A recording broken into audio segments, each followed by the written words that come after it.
Buenas tardes. Buenas tardes.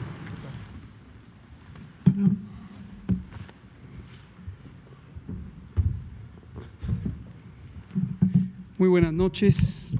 Son las 19 horas en punto de este miércoles 20 de mayo de 2020. Hoy sí es 20 de mayo.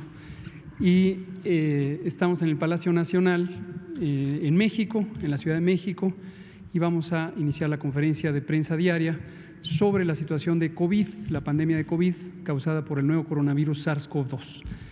Hoy nos vamos a centrar en dos aspectos. El primero es el informe técnico que presentará el doctor José Luis Salomía, y yo complementaré algo que presentamos periódicamente, que son las curvas epidémicas regionales, específicamente de algunas zonas metropolitanas.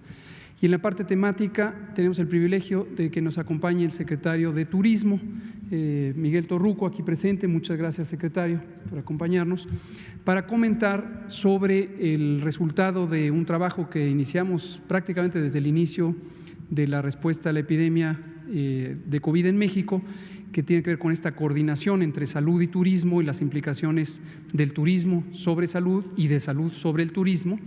Y comentaremos justo este trabajo coordinado, cómo nos ha permitido tener una contribución muy valiosa de la disciplina del sector turístico en el control de la epidemia, y a su vez ahorita rumbo al momento de nueva normalidad, cómo estamos planeando y contemplando lineamientos técnicos muy precisos al respecto de la seguridad sanitaria en el turismo. Entonces, presentará la introducción el secretario Torruco, y el doctor Ricardo Cortés Alcalá, nuestro director de promoción de la salud, quien ha sido nuestro punto focal también de coordinación con el sector turístico, comentará las especificidades técnicas desde el punto de vista de salud. Doctor Salomía, le pido si nos presenta el informe técnico. Muchas gracias, señor subsecretario. Con el permiso de la mesa, muy buenas tardes a todas y todos. Vamos a iniciar con la actualización del panorama de esta noche. Es el día 59 de nuestra Jornada Nacional de Sana Distancia. Estamos en nuestra conferencia vespertina número 82. Pasemos a la diapositiva del panorama internacional, la cual, si ustedes comparan con la del día anterior, prácticamente no tiene cambios relevantes en los porcentajes, más allá que sí la epidemia activa en todo el mundo, en este caso la pandemia, es el 25% solamente los casos en los últimos 14 días, o sea, la pandemia activa representa solo una cuarta parte de todos los casos que en el mundo se han confirmado hasta el momento. En la siguiente diapositiva actualizamos los números nacionales. Más de 193.500 personas las que han sido estudiadas, ingresaron a protocolo para poder descartar, confirmar y además recibir atención médica por ser casos sospechosos de la enfermedad. 105.129 fueron negativas y 56.594 fueron las personas que se confirmaron a la enfermedad. De este número, solo una quinta parte, el 21%, 12.085, representan a su vez la epidemia activa en México. Así también, y muy lamentablemente, se han presentado 6.090 defunciones confirmadas por laboratorio hasta el momento. En la siguiente diapositiva vemos nuestra distribución de carga de enfermedad por entidad federativa de todos los casos acumulados, 44.3 los casos por 100.000 habitantes. No ha habido mayores variaciones en la coloración de los mapas, aunque esperamos que en la medida que se vayan cargando día con día los resultados, podamos sí tener más entidades sumándose a los colores más oscuros. En la siguiente diapositiva vemos esta misma distribución, pero en orden descendente. Siguen siendo 3 las entidades federativas que han superado solo el rango máximo estimado, que es el de 3.000 casos acumulados. Veamos la siguiente diapositiva. Ahora sí nos enfocamos a la epidemia activa en México, 12.085 casos. También el mapa se mantiene, digamos, bastante estable. Los rangos de carga acumulada en esos 14 días o con personas que iniciaron síntomas en los 14 días se ha mantenido dentro de los rangos hasta este momento. En la siguiente diapositiva podemos ver esta misma distribución en orden ascendente y tienen ustedes los números totales por entidad federativa para que puedan rápidamente identificar el dato, así como las entidades que tienen la mayor carga de la epidemia activa en los últimos 14 días. La siguiente diapositiva sí veremos la distribución por tasa de incidencia acumulada, la cual nos permite comparar a las entidades con base poblacional. Y aquí sí vemos que las entidades que tengan el color más oscuro, el verde más oscuro, son precisamente las que están teniendo la mayor transmisión, la transmisión más reciente, y representan el motor de la epidemia en México en este momento. Y podremos estar viendo cómo estos colores van cambiando.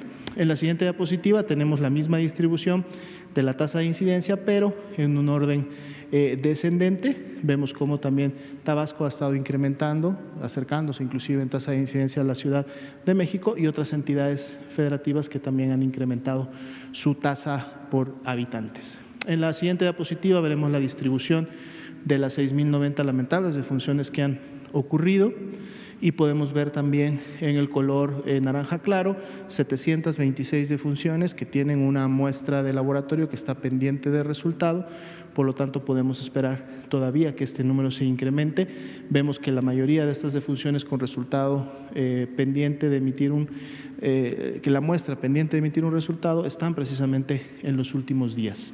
En la siguiente diapositiva vemos la distribución diaria de las defunciones por entidad federativa, así como también en dónde podemos esperar todavía que se confirmen más defunciones, dado que hay 726 que tienen pendiente un resultado. En la siguiente diapositiva nos vemos nuestra curva epidémica, casos confirmados y también casos sospechosos, que nos permite ver que la tendencia se mantiene y continúa todavía ascendente. Si bien es cierto, algunos, prácticamente el 40-45% de los casos sospechosos podrá negativizarse, los que se confirmen mantendrán todavía esta tendencia. Al corte de esta información, el 55% de estos casos sospechosos se encuentran distribuidos en la Ciudad de México y el Estado de México, que es donde estamos teniendo la mayor transmisión. En la siguiente diapositiva veremos la carga acumulada. El incremento diario fue de 4.1%, representó 2.248 casos, y podemos ver en la parte inferior las barras naranjas. Pues hoy día tuvimos un incremento menor, pero de todas maneras se mantiene una tendencia similar a las de los días anteriores, en donde ya tenemos varios días que todos los días hemos confirmado más de 2.000 casos, en algunos días más de 2.500. Y ya decíamos, esto corresponde precisamente al inicio de la subida en la curva epidémica de entidades federativas que hace 15 días todavía no la tenían, ahora sí las tienen, y sumadas a las entidades que ya están llegando a sus ACME, es decir, a sus picos epidémicos, pues bueno, la carga esperamos que día con día se incremente. De hecho, en las últimas 24 horas, de estas 2.248 resultados positivos, si le sumamos los resultados negativos, fueron casi 6.000 los resultados que se emitieron en las últimas 24 horas. En las siguientes diapositivas vemos finalmente la ocupación y disponibilidad hospitalaria. 39% es el día de hoy la ocupación en todo México, es decir, a nivel nacional, y esto lo sabemos porque el 97% de las unidades, que es una buena tasa de notificación, nos enviaron la información en su corte. En la siguiente diapositiva vemos la distribución de este 39%, que es diferente en base a la entidad federativa. La Ciudad de México y México, junto con Guerrero, tienen las tasas de ocupación más altas, los porcentajes más elevados, pero aún así todavía mantienen una proporción de disponibilidad que permite seguir atendiendo y recibiendo pacientes.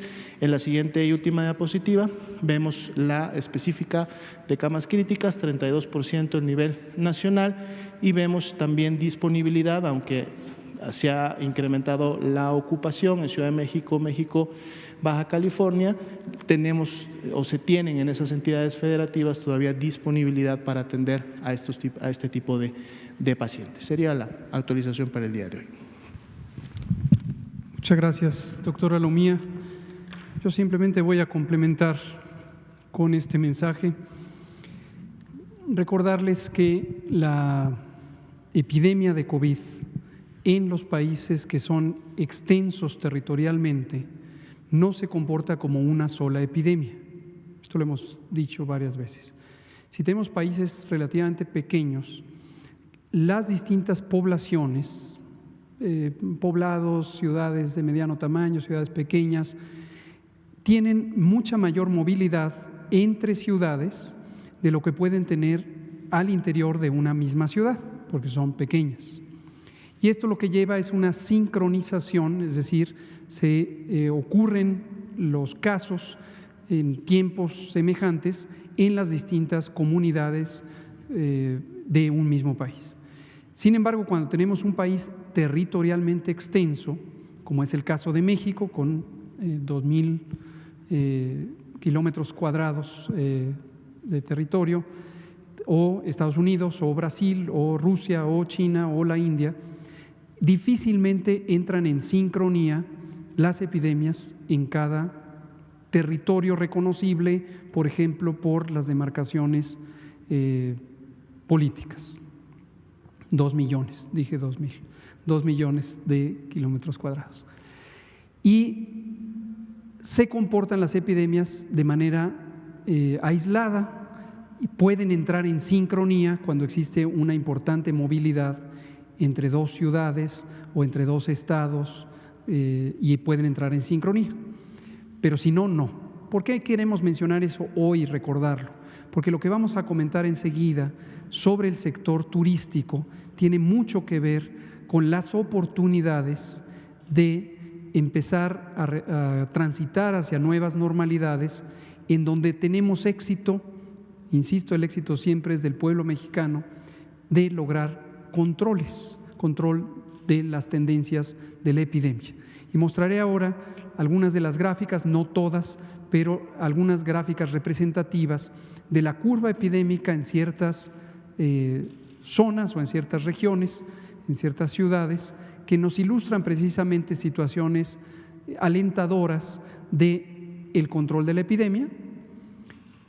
Y también para dejar en claro, cuando vamos viendo todos los días que hay mayor número de casos y mayor número de casos, efectivamente, si lo vemos como país en conjunto, todavía está en una fase de crecimiento la epidemia. Pero ahora que lo veamos de manera individualizada en distintas ciudades, ustedes se darán cuenta que hay sitios como la Ciudad de México, que representa prácticamente un poco más de la cuarta parte o casi la tercera parte de los casos diarios que están en la fase del ACME, y en cambio otras que ya están en descenso muy claramente reconocible. Entonces, eso quería presentar. Aquí está precisamente el Valle de México. En todos los casos son las curvas epidémicas de casos confirmados que ilustran la tendencia de la propagación en el tiempo o la dispersión en el tiempo de los casos que van ocurriendo. Sobra decir, pero para que siempre lo tengamos muy presente, la vigilancia epidemiológica no se basa solamente en los casos confirmados. Tenemos una señal mucho más sensible, mucho más oportuna, que son los casos sospechosos, es decir, lo que va ocurriendo diariamente sin esperar la confirmación del laboratorio. Y esto es importante porque nos permite una gran sensibilidad en el monitoreo epidémico en todo el país. Aquí lo que vemos es la curva epidémica. Ya conocen ustedes bien las proyecciones o las predicciones que hacen estos fabulosos grupos académicos de instituciones públicas en México, coordinados por CONACYT, y lo que se ve en las barras es lo que está ocurriendo en tiempo real. Y vean ustedes, en el Valle de México estamos justo en la zona del ACME. Ya hemos dicho también muchas veces que no es un día específico a una hora, sino es una región en la que empieza a estabilizarse la epidemia y posteriormente empezará a descender. La siguiente, por favor, Valle de México. Este es Tabasco, y para Tabasco tengo un mensaje particular el día de hoy. En Tabasco vemos el comportamiento de dos curvas, lo que técnicamente llamamos curva bimodal. Ese es un tecnicismo que quiere decir, vemos un pico aquí y vemos un pico aún mayor aquí. Esto lo que significa en términos epidemiológicos es que en algún momento, en promedio, 7 días previos al 10 de mayo, es decir, a inicios del mes de mayo, hubo posiblemente un relajamiento de las medidas de distanciamiento social que llevó a que se presentara este fenómeno de exacerbación de la transmisión. Entonces, el mensaje es, en este caso, respetuosamente para el Estado de Tabasco, para la sociedad tabasqueña, de tener un cuidado especial, porque esto es exactamente lo que no queremos que ocurra cuando venga la apertura.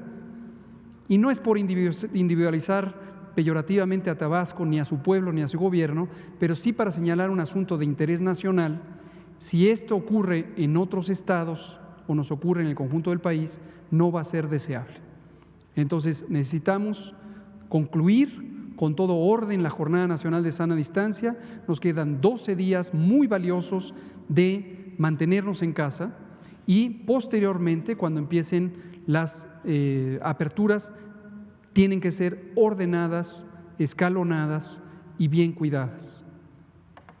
La siguiente, por favor. Vámonos un poco más rápido. Quería mencionar esos dos elementos en forma particular, pero aquí, conectando directamente con el tema de turismo, Cancún, el municipio Benito Juárez, ya hemos reconocido el gran esfuerzo del pueblo quintanarroense, de sus autoridades, tanto el gobernador como su secretaria de Salud. También, que no se nos olvide, mérito tiene el gobierno municipal, muy importante, porque ha logrado en este importantísimo sitio turístico estratégico para la economía mexicana lograr el éxito, el orden. Vean ustedes cómo la curva siguió prácticamente la proyección o la predicción, en términos absolutos, incluso con menor actividad, pero la tendencia francamente decreciente.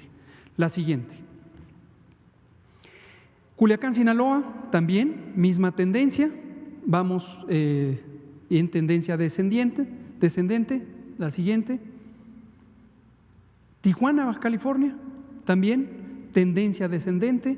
Vean ustedes cómo las predicciones, por cierto, tienen un comportamiento muy estable en la mayoría de ellas. Veremos un par de ejemplos donde no, pero vemos donde llegó al pico y empezó a descender y vamos en buen sentido. No pierdan de vista, esta es una advertencia técnica, siempre consideramos los últimos 7 días como poco informativos, porque el retraso natural que ocurre en el proceso de comunicación de datos, de vigilancia epidemiológica, lleva a una aparente reducción. Entonces, no estoy pensando en esta parte, esto ignorémoslo, estoy pensando entre el pico y esta parte. La siguiente. Veracruz, todavía no. Veracruz está llegando a la zona del ACME y este es un momento crítico porque es donde se va a definir claramente si empieza o no en descenso. La siguiente. Oaxaca, aquí es donde la predicción no está apegándose a la realidad, no es un problema de la predicción, es un problema de qué está pasando en Oaxaca respecto al comportamiento de la movilidad social, que es el determinante crítico. Aquí hay un elemento adicional. Oaxaca, esta proyección o predicción está hecha para la ciudad de Oaxaca y su relativamente pequeña zona metropolitana o área periurbana, y Oaxaca es un estado muy disperso, con una gran diversidad, tanto geográfica como social, cultural y de otra naturaleza, que también lleva a que se concentren la atención hospitalaria en la ciudad capital y en otras pocas ciudades, pero entonces el comportamiento no sigue a todo el estado. La siguiente, Cuernavaca, todavía va en ascenso, Cuernavaca, Morelos y Cuautla, que no la presentamos, pero sigue un patrón muy semejante. La siguiente, Acapulco, Guerrero, relacionado con turismo, va en ascenso. Con Acapulco todavía nos falta mucho para llegar a un momento de definición crítica donde fuera el ascenso. Y lo enfatizo también en relación con el tema de hoy, cuando tenemos una zona turística, independientemente de lo que ahorita se comentará, de reglas generales de seguridad sanitaria en la industria turística, aquí no podría haber un inicio de actividades, aún con importantes controles, a diferencia de Cancún, que es el ejemplo más destacado, en donde ya se puede proceder de manera más expedita. La siguiente, y yo creo que aquí dejamos, bueno, los últimos dos casos que son importantes por su particularidad es Guadalajara, Jalisco, donde tenemos todavía muy poca actividad epidémica y en un momento dado el elemento crítico es qué va a pasar cuando se empiece a recuperar las actividades en el contexto de la nueva normalidad. Y la última es Monterrey, Nuevo León, donde tenemos un comportamiento semejante, pero con muy baja transmisión a lo largo de este periodo. Entonces, en resumen, la epidemia se comporta de manera en parches, no es sincrónica, y donde ya hay una oportunidad de empezar a transitar la nueva normalidad es donde empieza a haber un descenso sostenido de la curva epidémica. Le paso la palabra a nuestro querido secretario de Turismo para que nos comente. Muchas gracias, muy buenas tardes, tengan todos ustedes. Saludo con afecto a mi buen amigo el señor subsecretario de Salud, Hugo López-Gatell, a nuestros buenos amigos también con quienes hemos estado trabajando recientemente en forma muy intensa, José Luis Alomía, y también a Ricardo Cortés, a todos ustedes, amigos, amigas de los medios de comunicación. Estamos en tiempos difíciles para México y para el mundo entero. Estamos ante una crisis sanitaria que ha impactado a muchos sectores productivos, entre ellos el turismo, una de las principales actividades económicas del país, con una aportación al Producto Interno Bruto de 8.7%. Al cierre del 2019 recibimos 45.024.000 turistas internacionales, cuya derrama fue de 24.563 millones de dólares.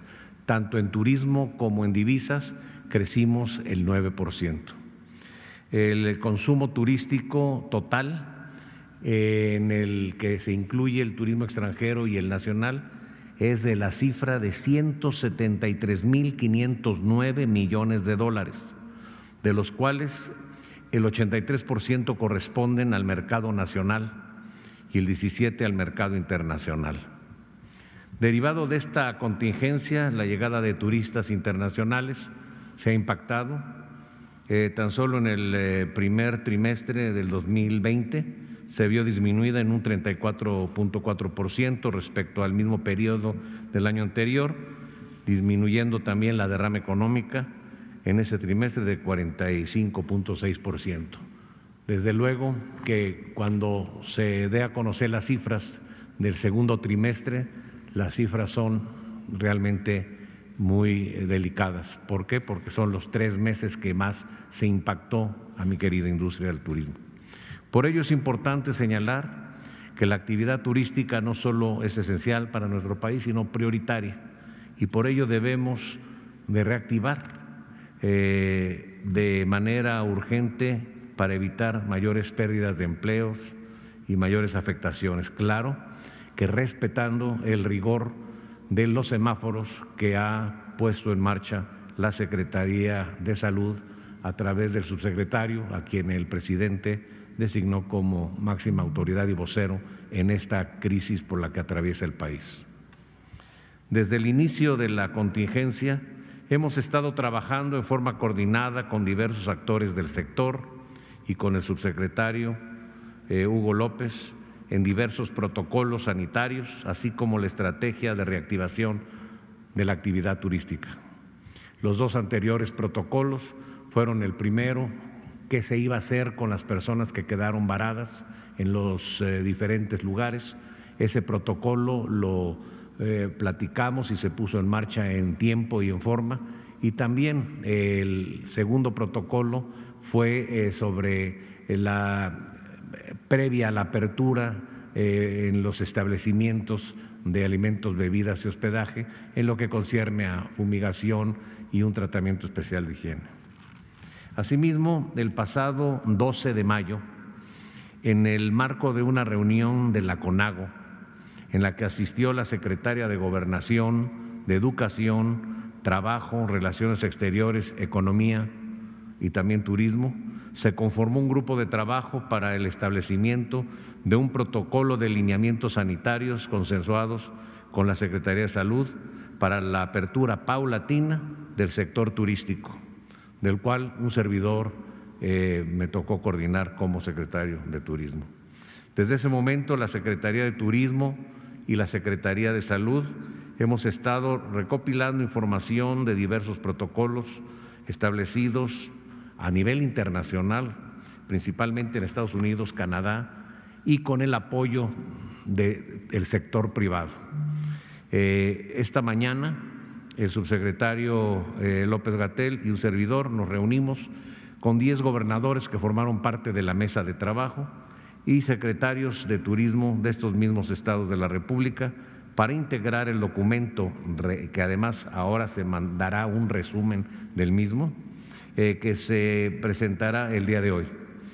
En dicha reunión también estuvieron presentes el subsecretario de Transportes, ingeniero Carlos Morán Moguel, así como los presidentes del Consejo Nacional Empresarial Turístico y la Concanaco Servitur, que presiden mis buenos amigos Braulio Arzuaga y José Manuel López Campos. Cabe mencionar que de estos 10 estados representan el 50.5% del Producto Interno Bruto turístico y el 85% del total del turismo de internación con pernocta que se interna al territorio nacional. Está Baja California, también Baja California Sur, Ciudad de México, Colima, Jalisco, Guerrero, Nayarit, Oaxaca, Quintana Roo y Sinaloa. Agradezco la dedicación y la labor desarrollada por mis subsecretarios y también por los señores directores generales del equipo del señor subsecretario, de la forma coordinada que logramos sacar este protocolo. Y muy especialmente pues al señor subsecretario, que es todo un profesional en la materia y que ha demostrado una gran calidad y sobre todo solidaridad para con la actividad turística nacional. Antes de darle la palabra para que dé a conocer el extracto del documento, que además es un documento de 100 hojas, de más de 100 cuartillas, y que habla en forma detallada de cada uno de los protocolos de todas las áreas, desde aeropuertos hasta la salida, todo migración, de toda la problemática donde tiene que ver el turista, incluimos hasta estadios, para dar ese protocolo detallado en la materia. Pero antes de darle la palabra, quisiera dar una buena noticia, que hoy en la tarde que hablé con el presidente de la República, me autorizó dar a conocer a ustedes que para detonar el turismo interno, que es fundamental, van a permanecer los fines de semana largo. Los fines de semana largo, nada más para darles una idea, estamos hablando de aumenta la ocupación hotelera más de 7, 8 puntos, hay más de 2 millones de turistas hospedados en hotel de rama y se detona el aparato productivo, pero también 5 millones de turistas adicionales viajan a lo largo y ancho, sobre todo en nuestros 121 pueblos mágicos, con una derrama de 38.400 millones de pesos. Así que pues seguiré insistiendo en algunos otros puntos que también nos ha propuesto la cúpula empresarial para que esta actividad tan noble, tan bella, salga adelante. Son tiempos difíciles, son tiempos de reto y sobre las adversidades siempre saldremos adelante. Y con épocas de austeridad es cuando más se propicia la creatividad. Así que vamos a salir adelante, el turismo seguirá siendo parte fundamental de la actividad, se ocupa el primer lugar en la balanza comercial, favorable, más de 14.500 millones de dólares, así que la generación de empleos, los inversionistas siempre serán bienvenidos en esta noble actividad. Así que con el señor subsecretario para que les dé a conocer parte del documento. Muchas gracias, secretario Miguel Torruco. Le pido finalmente al doctor Ricardo Cortés Alcalá si nos presenta de manera sintética el trabajo que hemos hecho junto con el secretario de Turismo y su equipo. Muchísimas gracias, con todo gusto, señor secretario, subsecretario, doctora Lomía, muchas gracias a todas y todos. Este documento que ha presentado el secretario Torruco cuenta de múltiples capítulos. Es el trabajo conjunto entre gobierno y la sociedad que se dedica, a los empresarios que se dedican al tema de turismo, y lo tenemos como una prioridad para regresar a una nueva normalidad, a regresar a una sana economía junto con la salud pública. Este tiene su base en el semáforo, como ya bien se ha comentado, que es la mejor herramienta que vamos a tener para poder saber qué tipo de actividades vamos a poder regresar en el momento en que estemos en cada uno de nuestros estados. La siguiente, por favor. El semáforo regional o semáforo estatal tiene 4 niveles: verde, que es la normalidad total, con las actividades a las que regularmente no estábamos acostumbrados, como el estornudo de etiqueta, el lavado constante de manos y sobre todo el quedarse en casa si uno está enfermo.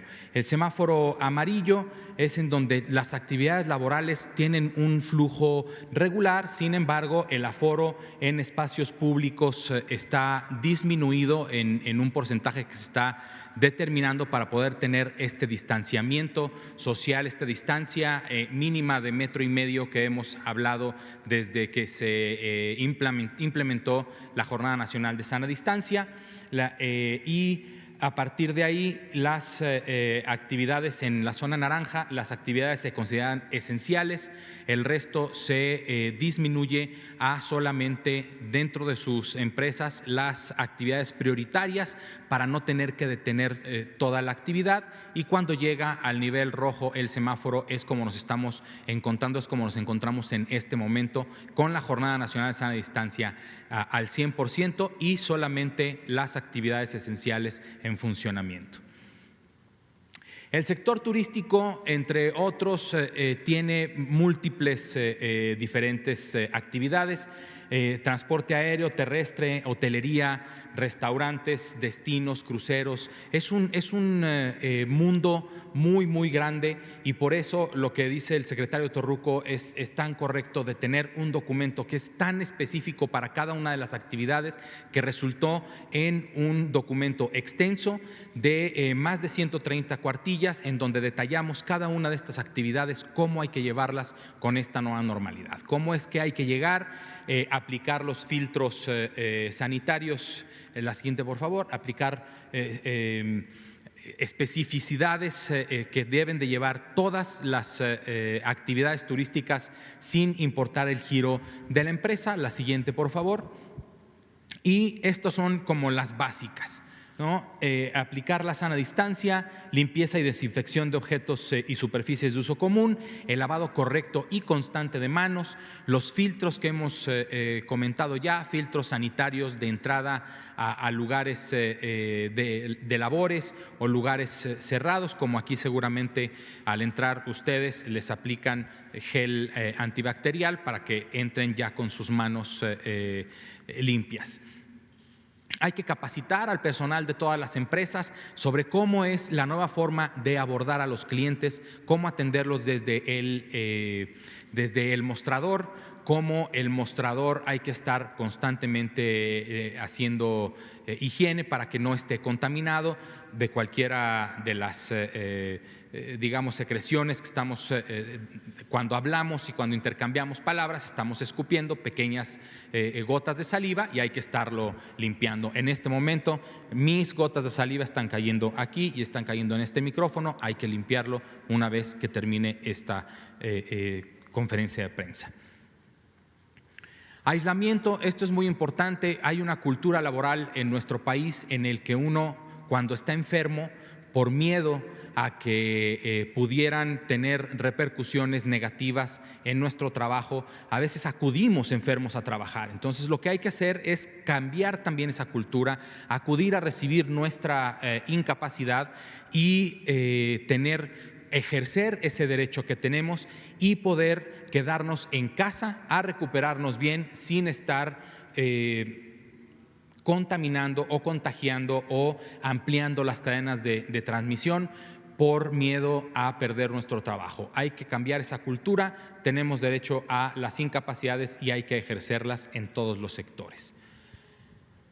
Los rubros que destacamos para cada empresa turística es las áreas de más importancia para realizar limpieza y desinfección, como son los mostradores o las mesas en los restaurantes, las medidas de prevención, medidas para incorporar al personal poco a poco una vez que se regrese a las actividades regulares, cómo va a ser el servicio al cliente y las acciones de comunicación tanto interna como externa con los clientes para que sepan cuál es el nuevo modo de vivir, cómo hay que hacer filas con una sana distancia de al menos 1,5 metros, independientemente de la situación en la que uno se encuentre.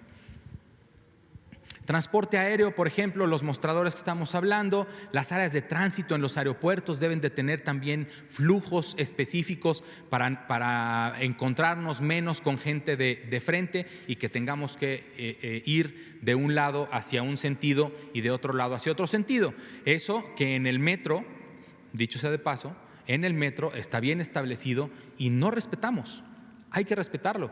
Hay que aprender a respetarlo. Hay un carril para ir hacia un lado y un carril para ir hacia el otro lado.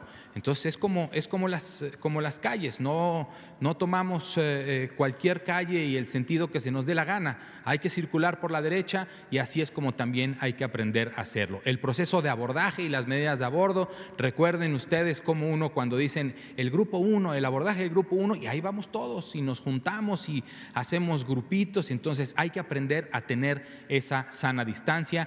Asimismo, en este específico del transporte aéreo, por ejemplo, el personal de sobrecargo está encargado de nuestra seguridad en la aeronave, y esto incluye y siempre ha incluido la seguridad sanitaria. Si alguien se siente mal durante su viaje, durante su vuelo, hay que reportarlo con el personal de sobrecargo, mismo que va a reportarlo con el capitán para que estén listos en tierra para recibir a una persona que tiene signos y síntomas de cualquier enfermedad.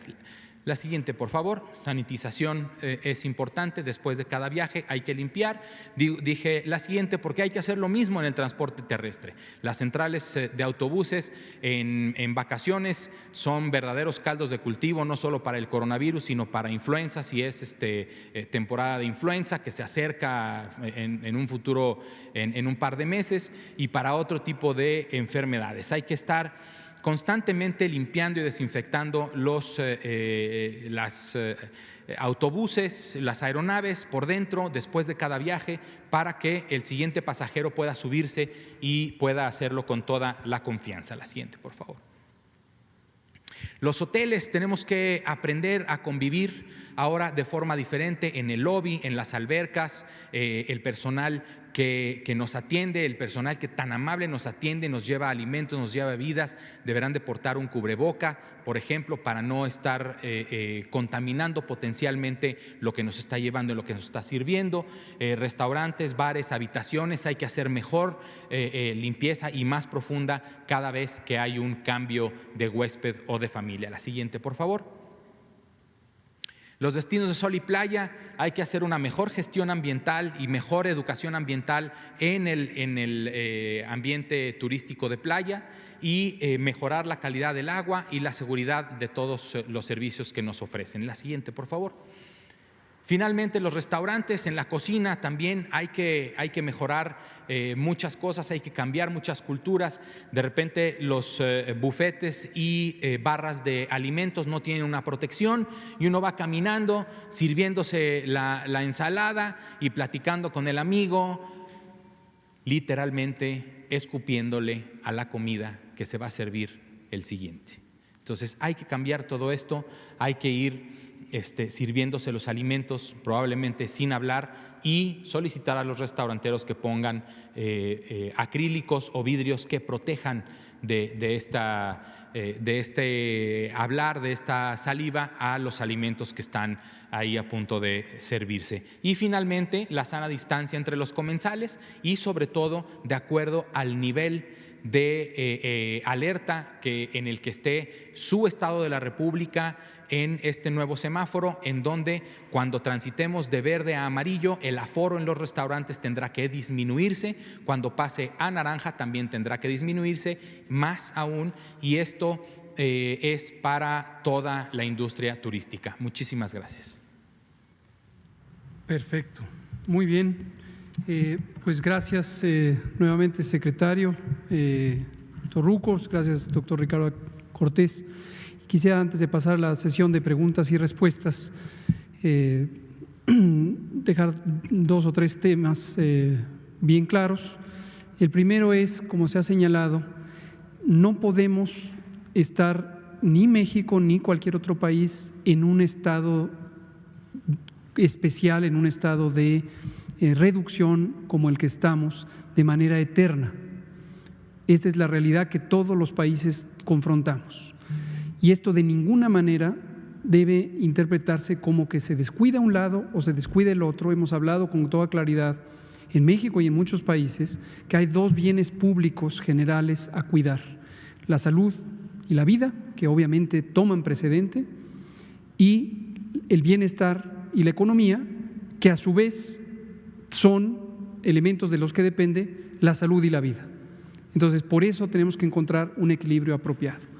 Lo segundo, como se muestra claramente en las palabras del secretario Torruco y en las precisiones técnicas que hizo el doctor Ricardo Cortés, se aprecia la necesidad de transitar a una nueva normalidad. Es decir, no es volver a lo acostumbrado, sino es encontrar todas las oportunidades para cambiar nuestro comportamiento en el espacio público, no solamente como individuos, sino como colectividad.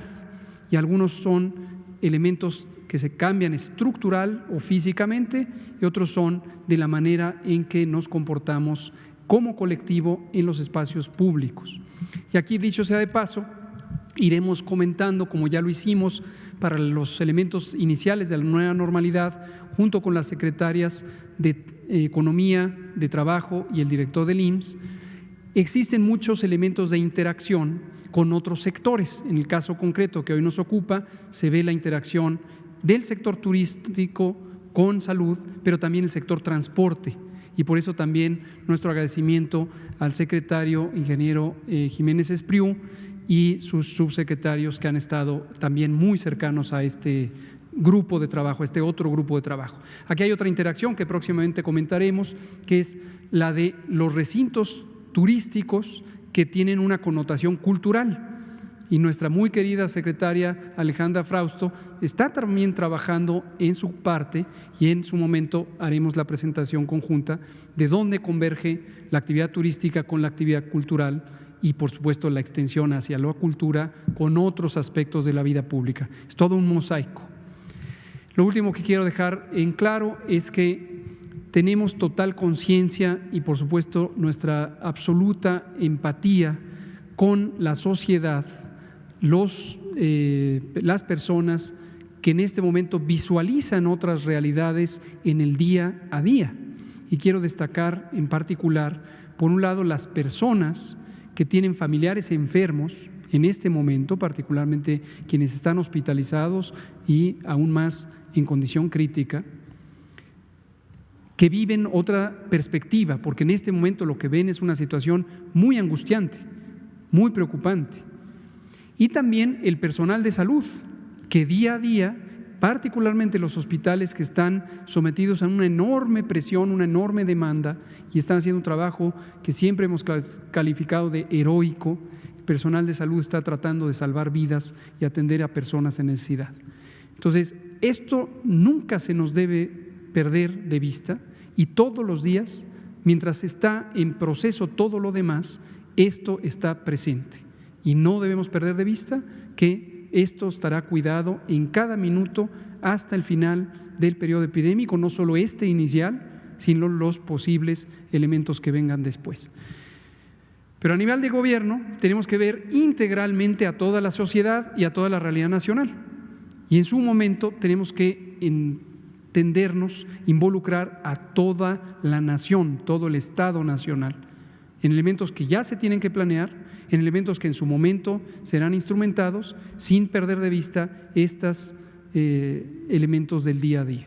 Entonces, esa es la perspectiva y así lo vamos a seguir trabajando con total apertura y que no se malinterprete como que ya terminó la Jornada Nacional de Sana Distancia, porque no terminó. Nos quedan 12 valiosísimos días para quedarnos en casa y en la medida en que logremos aprovechar esos 12 días con una gran disciplina, vamos a poder tener una mejor oportunidad de transitar a la nueva normalidad y no tener que prolongar los elementos de restricción.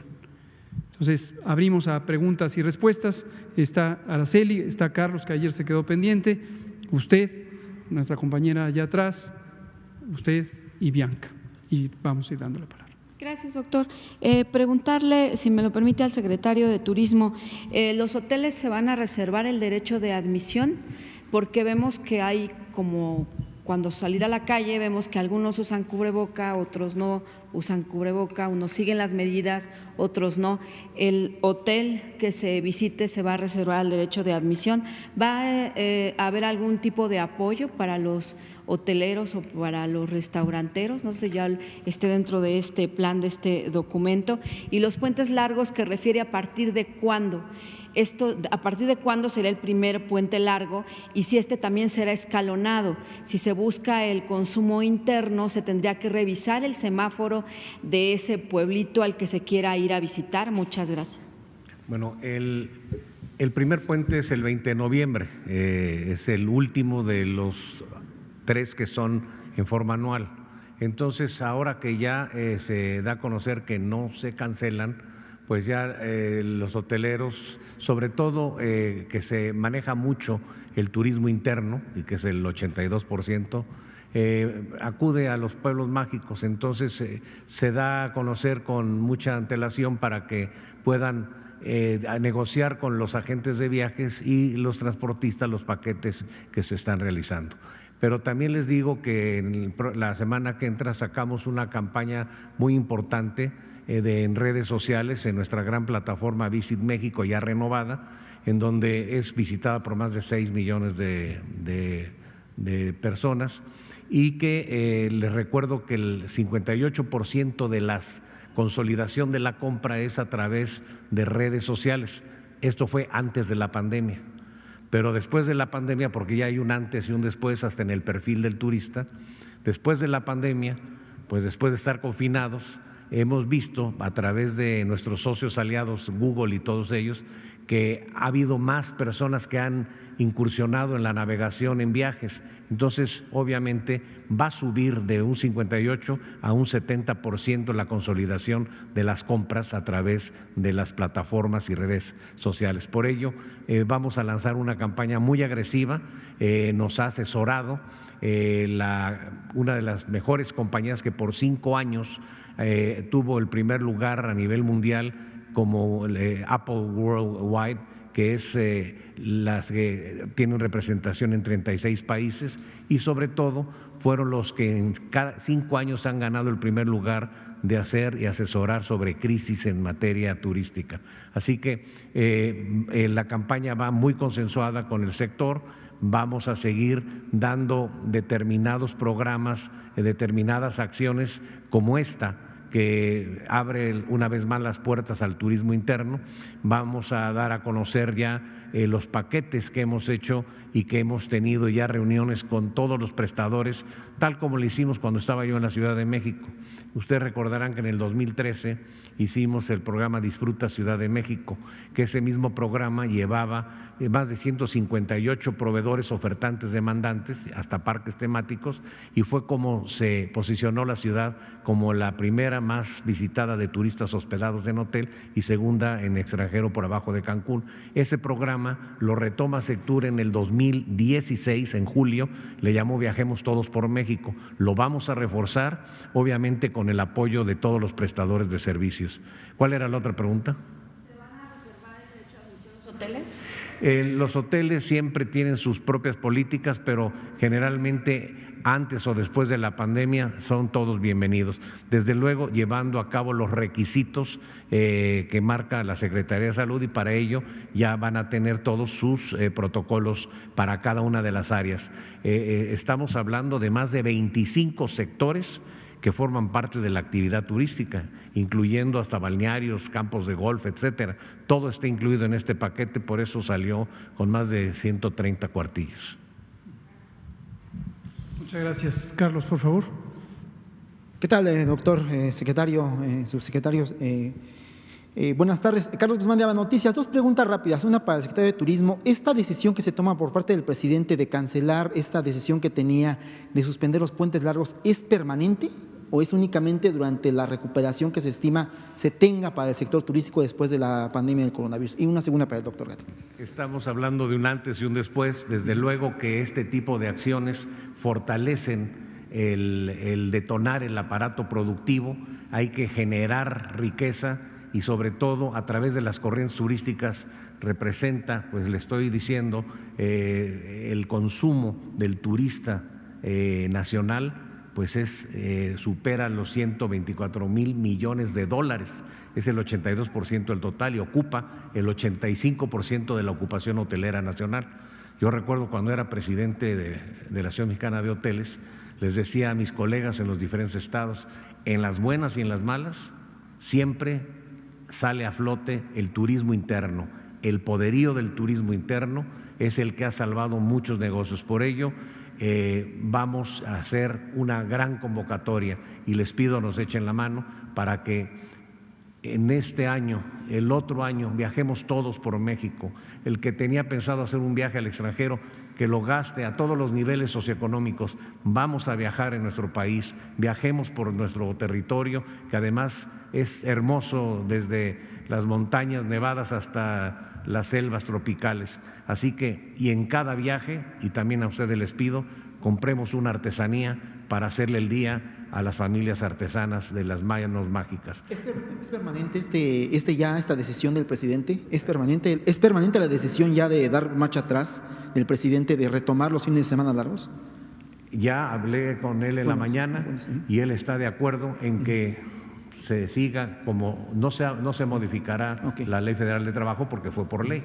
Le recuerdo que empezó la propuesta en el año de 1999, nada más que no pasó.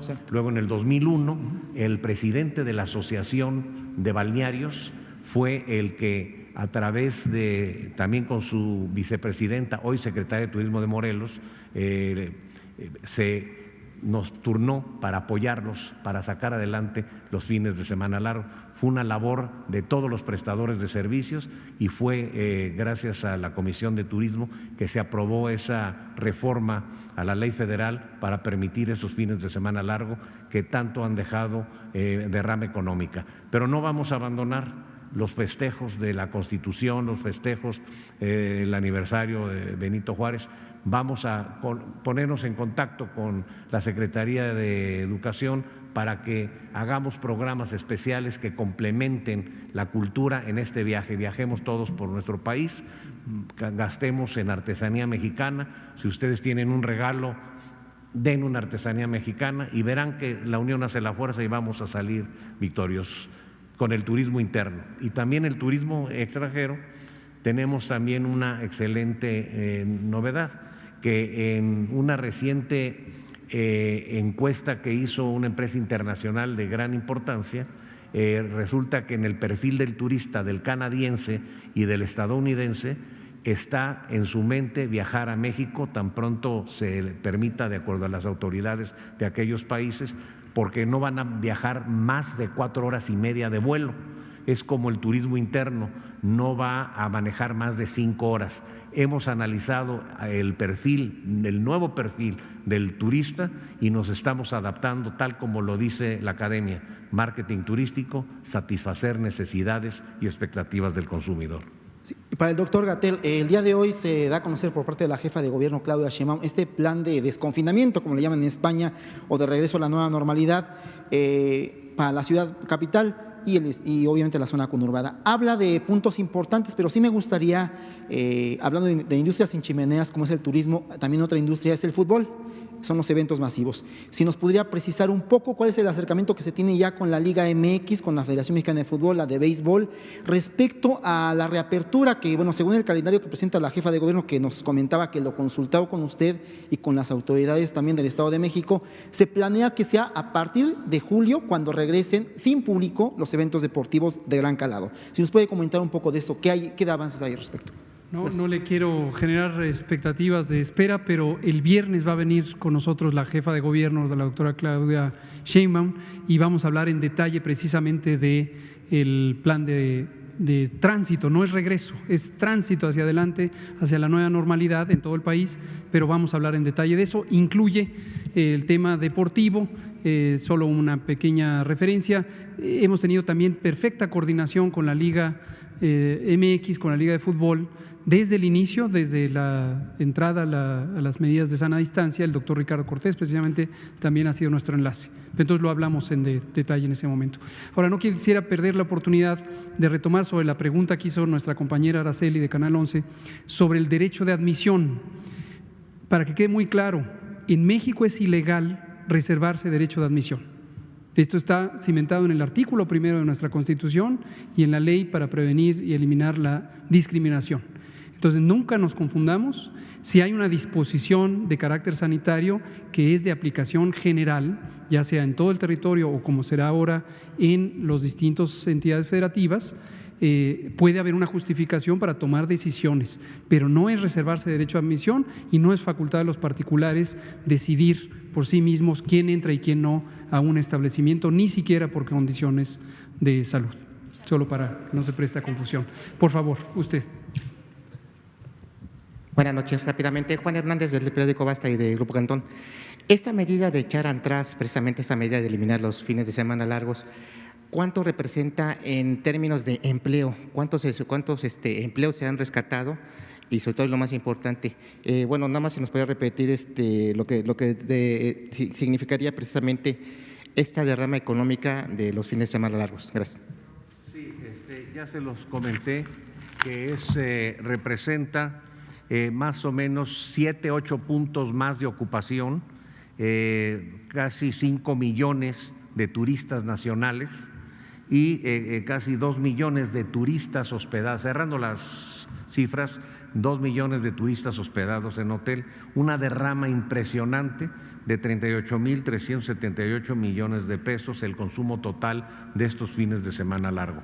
Entonces, pues vamos inclusive a hablar, como lo hicimos el año pasado, con el secretario de Educación, que tiene algunos días de hacer trabajos de acuerdo al sindicato, para ver si nos regala 2 días para poderlo acomodar para otro puente, pero aunque no sea por ley, es por solicitud, ¿verdad?, de permiso de los padres de familia en sus empleos, porque este tipo de actividades une a la familia, unifica mayor criterio de nacionalismo sobre los lugares bellos que tenemos en nuestro país, y por ello el mismo presidente accedió a que no se quitaran y fortalecer de esta forma al turismo interno tan importante. El segundo puente que podría ser fabricado, ¿qué fecha sería? ¿Sería día de Navidad? Son los mismos empleos que tienen los hoteleros. En lugar nada más de tener un 60% de ocupación, sube 7 puntos con el mismo personal que se maneja estándar en cada hotel. Cada cuarto hotel genera un empleo directo y 3,5 indirectos. Ahí págale cuentas y ya. Exacto. Muchas gracias. Desafortunadamente son las 19:58, ya no nos daría tiempo de tomar otra pregunta hoy, desde luego mañana continuamos, y solo quisiera cerrar agradeciendo al secretario de Turismo, también al secretario de Transportes, que hoy no está aquí, de Comunicaciones y Transportes, porque este trabajo coordinado nos ha dado mucha tranquilidad, insisto, al inicio de la epidemia, de poder tomar acciones de salud pública, manteniendo un correcto equilibrio con la parte económica de un sector tan relevante para la economía mexicana, y también lograrlo durante el proceso del primer ciclo epidémico y en los meses por venir. Muchas gracias, secretario, por acompañarnos. Muchas gracias y viajar por México, comprar artesanía y verán próximamente todos los paquetes y las grandes promociones que hay ya integradas que hemos venido trabajando muy de cerca con el sector privado. Sector privado ha sido, es y seguirá siendo la parte fundamental para detonar la economía de nuestro país. Muchas gracias. Gracias, secretario. Muchas gracias.